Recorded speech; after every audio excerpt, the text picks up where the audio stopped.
Assalamualaikum warahmatullahi wabarakatuh. Saya Alifa Rizky Fadriani dari Fakultas Hukum Universitas Muhammadiyah Surabaya. Di sini saya akan menjelaskan secara singkat tentang kasus kejahatan transnasional penyelundupan narkoba.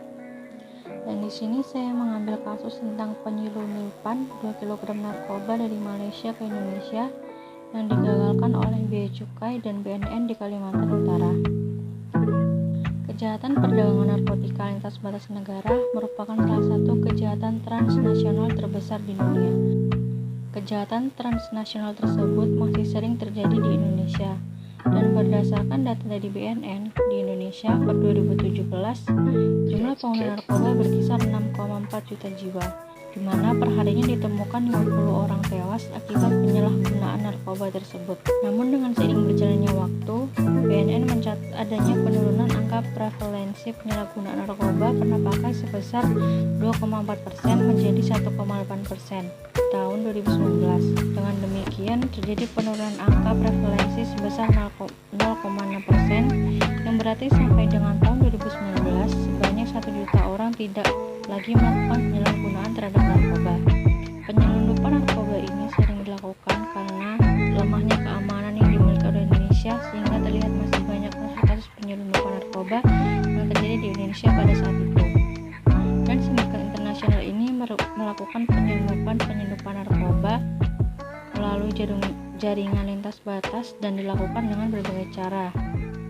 Namun dengan seiring berjalannya waktu, Indonesia kembali bangkit dengan memperkuat keamanan yang dimilikinya dan berhasil mengagalkan beberapa penyelundupan narkoba yang akan diselundupkan ke Indonesia. Seperti contohnya pengagalan penyelundupan 2 kg narkoba dari Malaysia ke Indonesia oleh Bea Cukai dan BNN di Kalimantan Utara.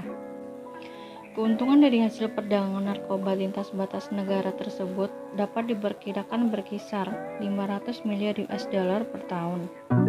Ribuan ton narkotika dengan berbagai jenis macamnya diselundupkan lintas batas negara dengan menggunakan berbagai cara, seperti contohnya menggunakan jalur laut, darat, dan udara. Dan kemudian akhirnya narkoba tersebut berhasil masuk dan diperjualbelikan oleh pengedar narkoba dalam negara. Tersangka yang telah melakukan penyelundupan tersebut bisa dideportasi karena telah melakukan pelanggaran yang sudah ditetapkan sesuai dengan pasal 75 ayat 1 junto pasal 75 ayat 2 Undang-Undang Nomor 6 Tahun 2011 tentang Keimigrasian. Dan jerat pidana bagi WNA pelaku kejahatan narkotika di Indonesia adalah pasal 146 Undang-Undang Republik Indonesia Nomor 35 Tahun 2009 tentang narkotika, yaitu ayat 1 terhadap warga negara asing yang melakukan tindak pidana narkotika dan atau tindak pidana prekursor narkotika dan telah menjalani pidananya sebagaimana diatur dalam undang-undang ini dilakukan pengusiran keluar wilayah negara Republik Indonesia. Warga negara asing yang telah diusir sebagaimana dimaksud pada ayat 1 dilarang masuk kembali ke wilayah negara Republik Indonesia.